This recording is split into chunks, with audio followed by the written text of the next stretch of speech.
Alright, now let's pop in the game from my favorite system, the 32X.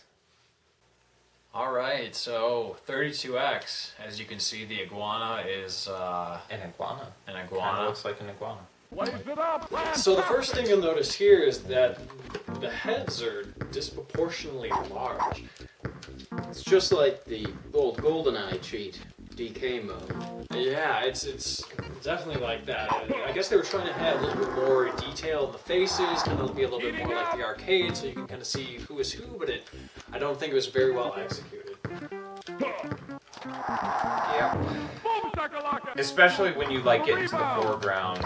Like Richie said, it's nice that there's an attention to detail, but It ended up being a little goofily executed. yeah, considering the fact that their heads are already bigger, so they can have more detail, so you can tell which player it is. The fact that you have this bigger head kind of getting even larger when you come into the foreground is a little bit off, a little bit strange. Also, kind of regarding the gameplay, it's very easy to get the ball stolen from you here. People's hands are just made of paper. Oh! Ooh, a nice little 360 rim rocker. Oh, yes. Did not even involve an anus. Oh, balls. Yes! Oh, I'm sorry. Oh, that's why you can never trust a snake.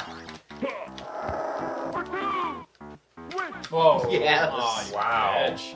Alright, time for NBA Jam on the Game Boy. So you can easily see it, we're going to be rocking this thing on the Super Game Boy. There we go, Super Game Boy, NBA Jam. This game is one player. It is monochrome.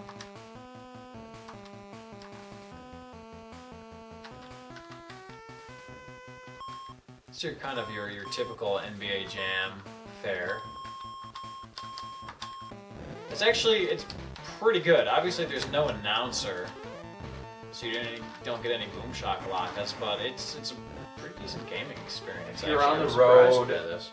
if you're on the road and you don't have the jam and you don't have any smack, this is a good third choice. Yeah. One problem though, the start button is turbo.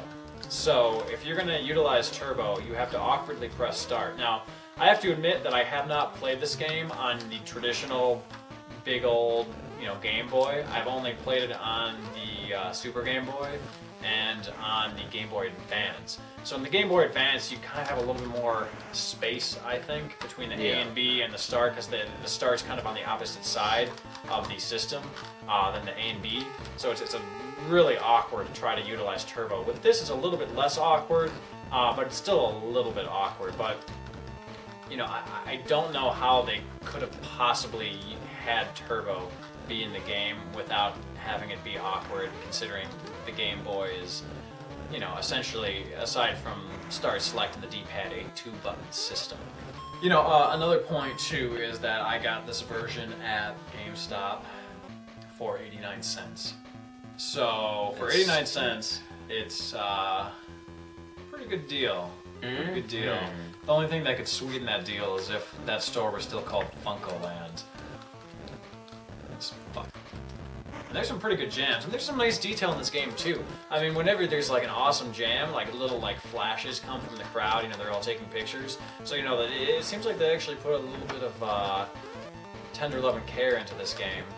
It might be weird to say this, but I like this Game Boy version of the game better than I like Barkley, Shut Up and Jam. Surprisingly, I can see how that would be a feeling. all 1.5 bits this utilizes are better than however many they wasted on Shut Up and Jam. Yeah.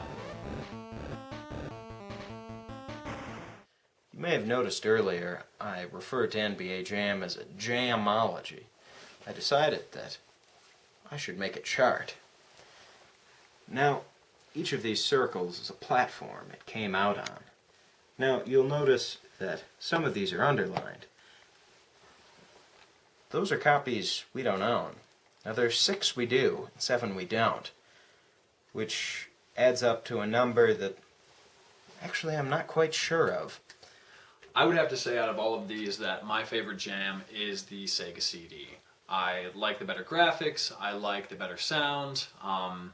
You know, I read some reviews that are like, oh yeah, you know, graphics are great, sounds great, loading times, oh, I'm gonna bump it down from a 10 to a 4. I don't really agree with that. You know, I don't really mind the loading times. Maybe it's because it's 2009 and I know the Sega CD is the Sega CD. And it's gonna have load times. And to me, I mean, it's kind of almost a novelty. The 30 seconds that it takes in between quarters. I mean, it may bother some people, but I don't really care that much. I think it's a nice little novelty. I like the gameplay, and that's probably my favorite jam. I think the Sega CD is a definite contender on my list as well, but I think personally I enjoy the additional strategy that the Genesis Tournament Edition has to offer with the injuries, making you think, okay, my favorite three-point shooter is out, what do I do now? I jam it a lot. But I prefer it over the 32X basically because of what you said with the DK mode. It's just... It's a little awkward. It's so weird. Yeah. And it's a shame to discount a game that's pretty solid for its graphics, but it's... And on the same token, I love the SNES Tournament Edition as well, but the lack of in-game sound completely just... Yeah, why does the Game Boy have in-game music, but the SNES, with its sound chip, not have in-game music? I don't know what they were spending their megabits on. I really do not. It's totally senseless. John? And I'm going to have to side with Richie for the most part. I think the Tournament Edition for the Genesis is definitely pretty solid. And it's also got the Hill Dog. Oh, yeah. Who is a beast. I think it's great. It's got all the mechanics the Tournament Edition brought. It doesn't look goofy as all heck. It doesn't really have load times for the most part. But I do think the Sega CD is very fun because all of it comes pretty solid. I mean, there are those long load times.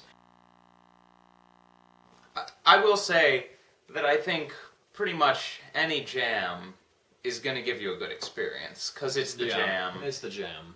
That's very true. And I think we should probably toast that. Let's toast the jam. To the jam? Jam.